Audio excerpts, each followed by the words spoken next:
and welcome to Leica Review. Today we are going to talk about manual lenses and whether the manual lenses are obsolete or do they have a place in this world that has advanced so rapidly in the realm of technology. And we see technology has creeped into all kinds of image creation, from Photoshop to Lightroom to even things that are built into the cameras itself now that allow you to shape the way that you have shot that image. In the past, if you might remember, with film we had to get only one type of film, and that's the image you got, and the characteristics of that image was stated mostly by the way that film is rendered, and that may be the settings, what we call settings of grain, and how fast that film was. And of course it gave a particular look, so some people preferred, for example, Kodak film, and some people preferred Ilford, and some people preferred Fuji.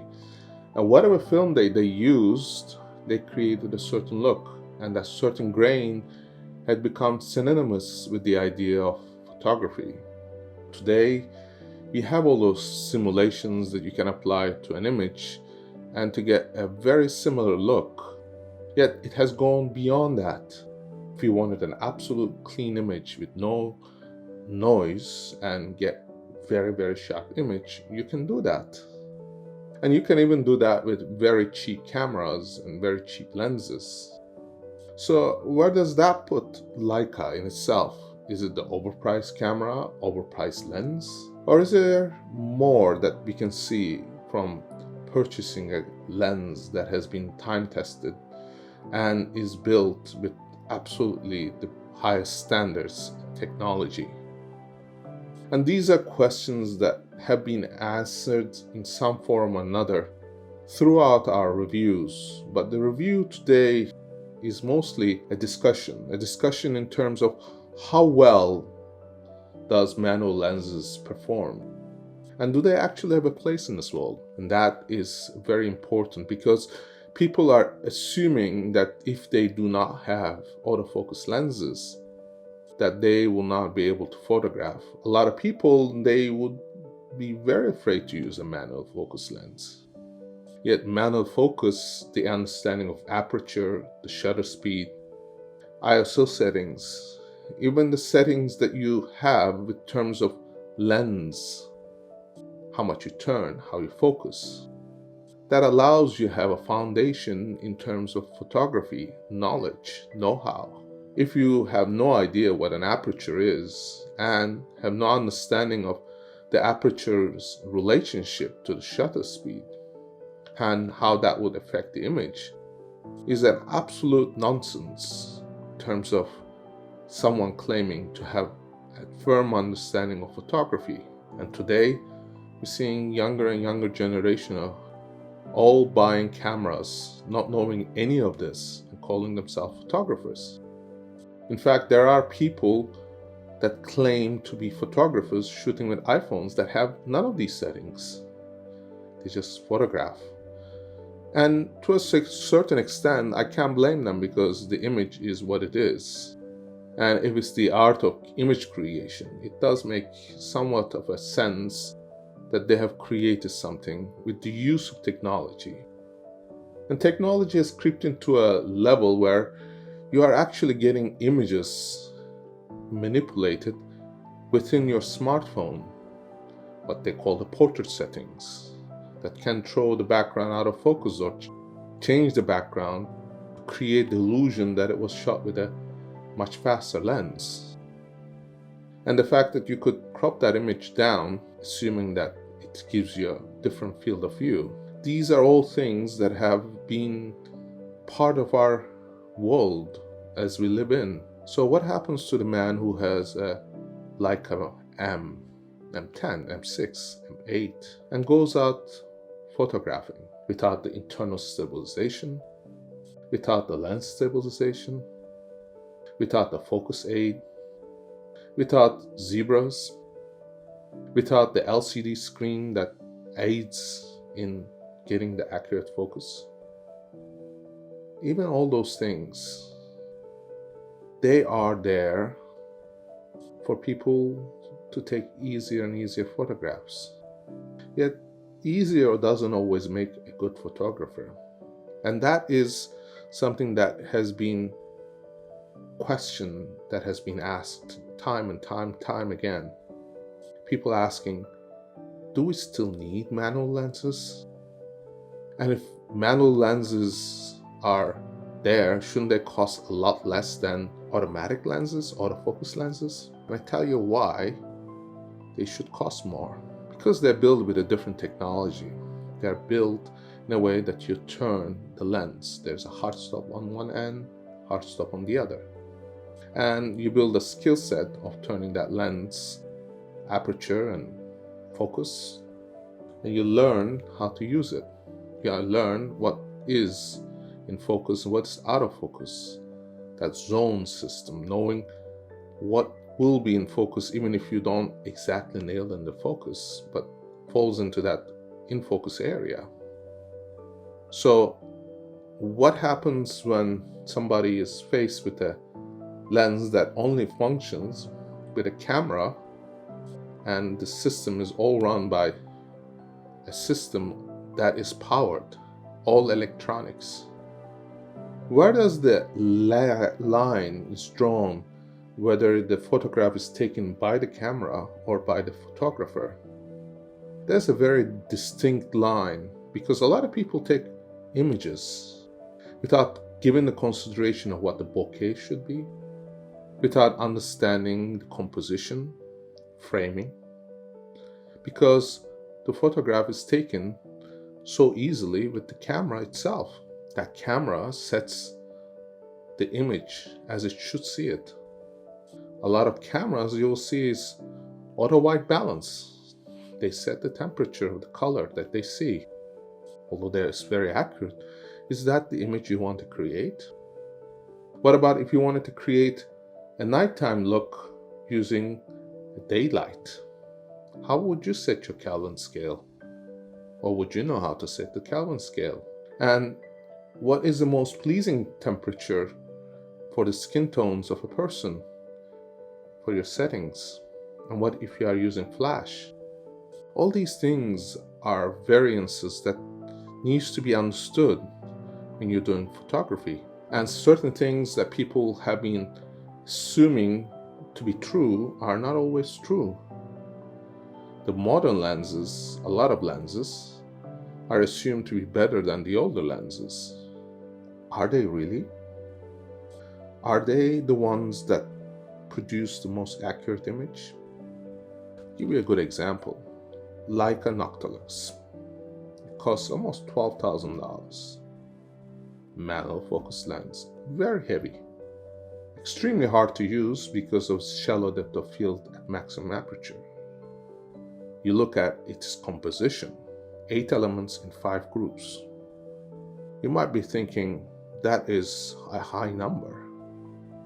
But you look at the other lenses that are being produced that sell for a couple of $100, and they got 15 elements in 11 groups, 12 elements in 11 groups.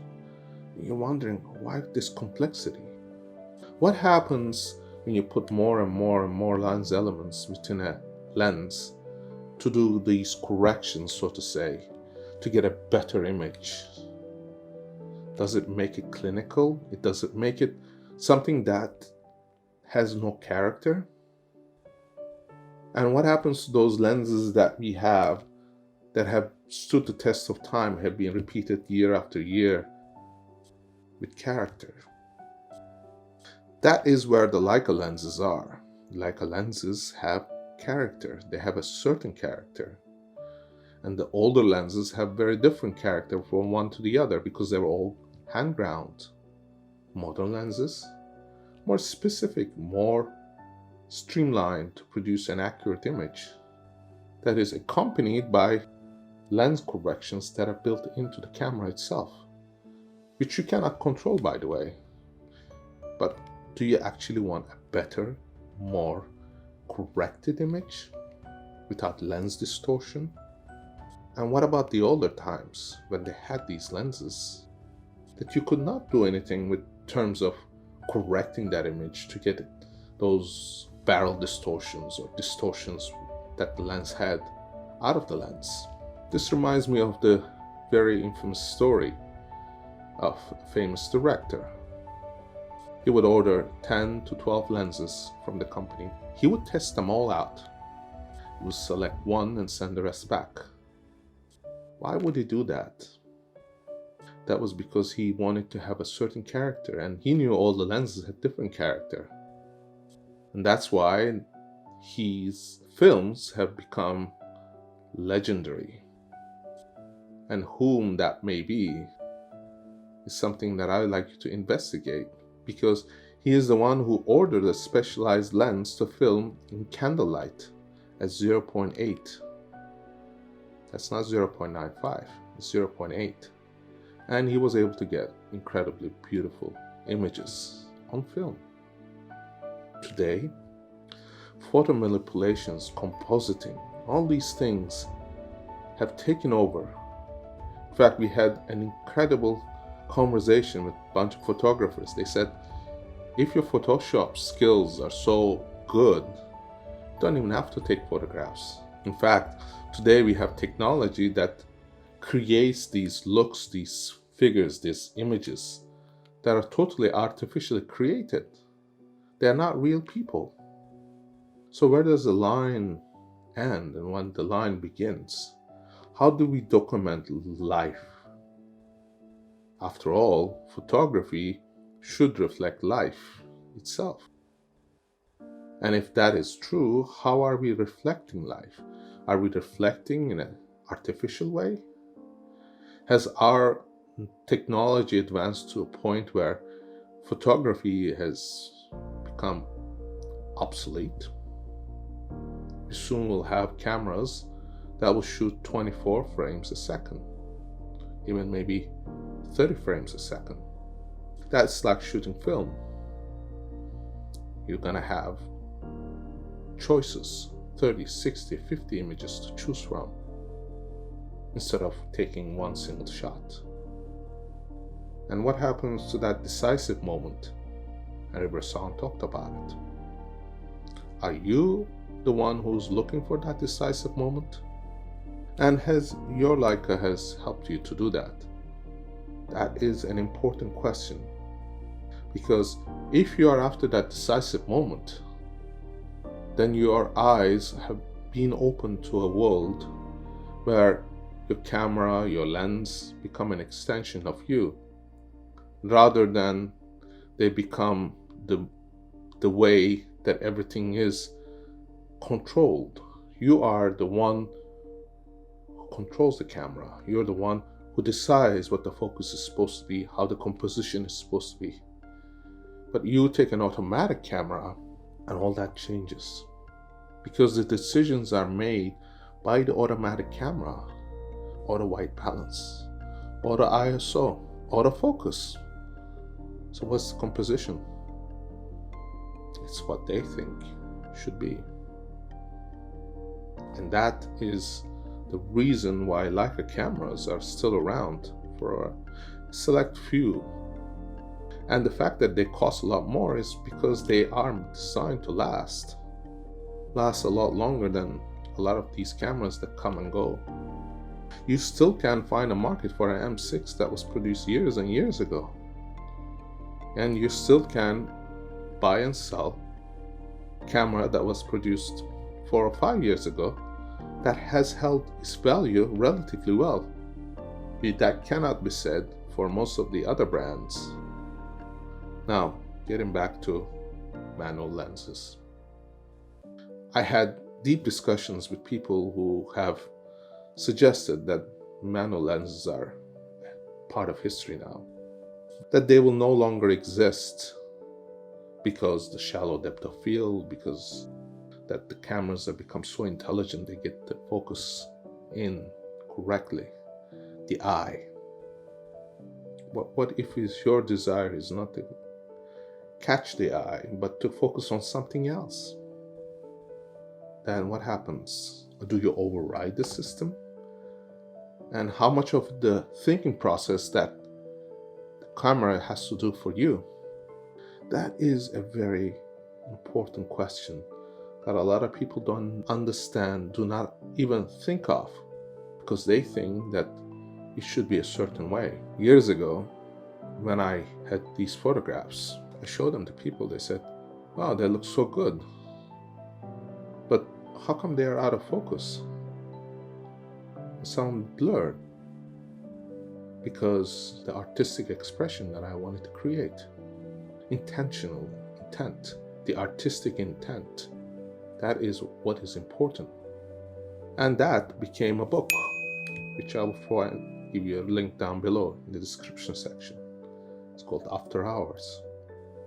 And those images became iconic because those images found to be something that has not been explored in that dimension, in that realm. So in a way, it was a photojournalistic journey that has defined that sort of image that we as artists seek to do. But when you seek and become an artist, that's different than if somebody who just wants to take photographs or just images. For the better word would be images. They just want to take images, but not with the intent of creating something artistic. It's just to capture something they can use on their Facebook or Instagram or social media or on their portfolio that has no soul. Now, people have said, what is going to happen with all these manual focus lenses?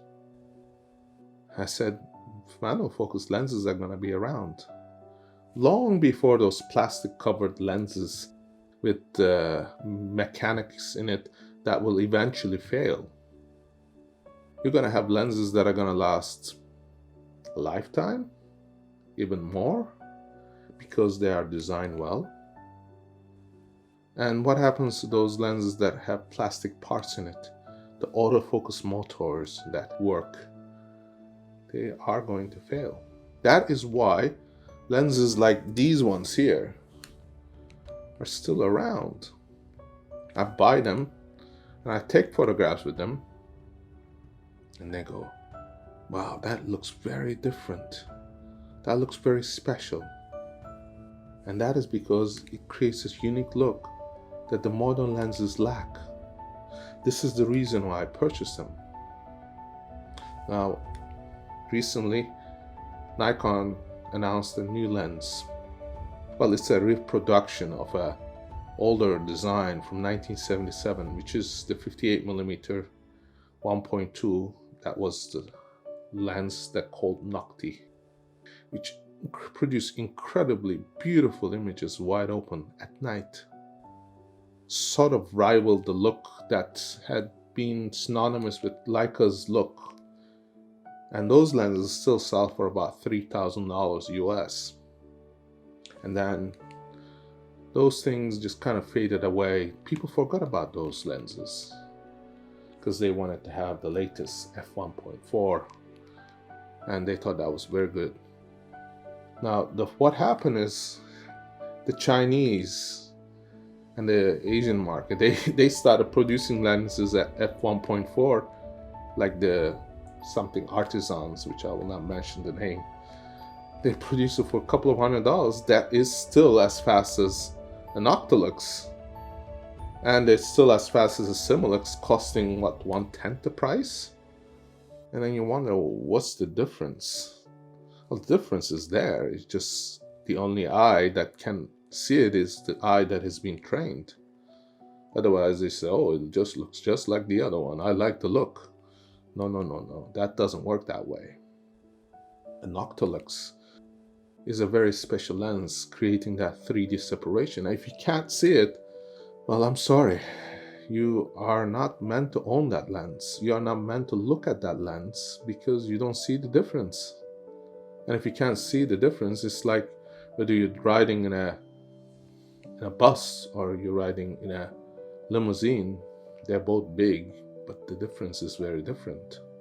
Now, getting back to that Nikon 58mm, they put it at 0.95 f-stop with 17 elements in it. Absolutely stellar quality, stellar precision, an incredible lens coating called arneos and stuff, creating the most accurate image for the sensors that they produce that gives that incredibly sharp image with this incredible separation from the background. And people, they're not gonna buy that lens. You know why? Because it is manual focus, 2 kilograms, 4.4 pounds. That does not have a system in it for autofocusing. And people are gonna go, well, how can I focus? Well, it is not meant for you. It is not meant for you to use because it is a professional instrument. It is for that person who understands that when they spend $8,000, they're getting a lens that is going to last them a lifetime or more. Or it's going to be a lens that is going to serve them very well.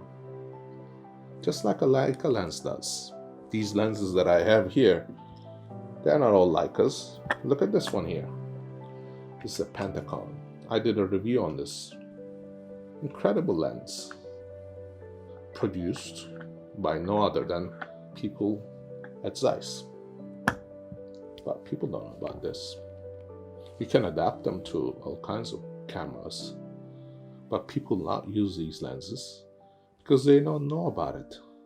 And thankfully they don't know, because if they knew and they understood it, they would be selling 5-10 times the price.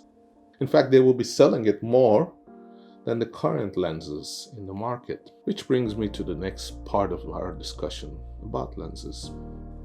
Leica, of course, like all camera companies and lens companies, understands that the professionals, they're gonna demand cameras that are going to perform with autofocus, that are gonna have fast speed, and they're gonna have autofocus systems built into the lenses. And Leica prudently said, you know what, I will open the doors for other people to produce lenses with the same mount, the L mount. Panasonic took it on, Sigma took it on, and they are now producing lenses with autofocus that has no hard stops, just keep turning and turning and turning because it's focused by wire. But those have their own places, those have their own reasons to exist, because you can't try to autofocus something that is needed to be autofocus. You have to autofocus. There are applications that require to use autofocus. You're shooting sports, you're gonna need that. You're gonna shoot wildlife, you're gonna need that. But if you're doing portraiture, you're doing street photography, you're doing photojournalism, you actually don't need to have autofocus. Nor do you need to have lenses that are going to break down or fail on you or decide on how you're going to take that image. Of course, it does make sense to have IBIS, which is internal body stabilizations, and have lenses that have corrections in it to a certain extent, because that's what is needed. But do you really need it on manual lenses? If you're taking photography in a studio or you're taking family photos, it wouldn't be great to be able to engage with the camera, to understand how it functions, how you shape it. You slow things down, decide on what the shutter speed should be, whether you want to blur the motion when the kid is running, or when you want to create that beautiful out of focus area behind the person, or you want to create something unique. You decide. You are the creator from artistic point of view. And a lot of that just goes out the window when you have cameras that function in a certain way, that you have to go into the menu and the LCD screen on the back to set your ISO level, and then you have to set your aperture by dialing with the thumb, and everything should be on with your finger. Just turn it. Simple as that. I'm not going to tell you that you shouldn't own an automatic camera. You should own an automatic camera. It does well for you. If it serves you well, that's fine. If that's all you want, that's fine. I look at it from a perspective of creativity, artistic, photojournalism. You try to take a big camera onto the streets, point that DSLR or that mirrorless camera to somebody, they're gonna say, no pictures. You take a Leica, it becomes a conversation starter. Go, wow, that's a beautiful camera. I said, yeah, that's a beautiful camera. I'd like to take a photograph of you. Would you mind? I said, surely, they even pose for you. Try that with a DSLR. That is the reason why manual lenses and cameras like Leica are still around, despite of what other people say. And despite of the fact that this whole conversation about why Leica lenses are so expensive. I mean, if you are f1.4, if that's your only description of it, or f0.95, there are lenses that cost 10 times less. That's like judging things by the amount of salt content or the alcohol content. A wine could be $600 or it could be $6. The difference is not the alcohol content, but the quality. And that's where the Leica comes in. I hope this has been something that has put some thought in there to make you see things from a different perspective. And I hope you come and join our channel and subscribe, because we're going to continue bringing in these reviews, these discussions, where we can learn about photography and different applications. I thank you for watching.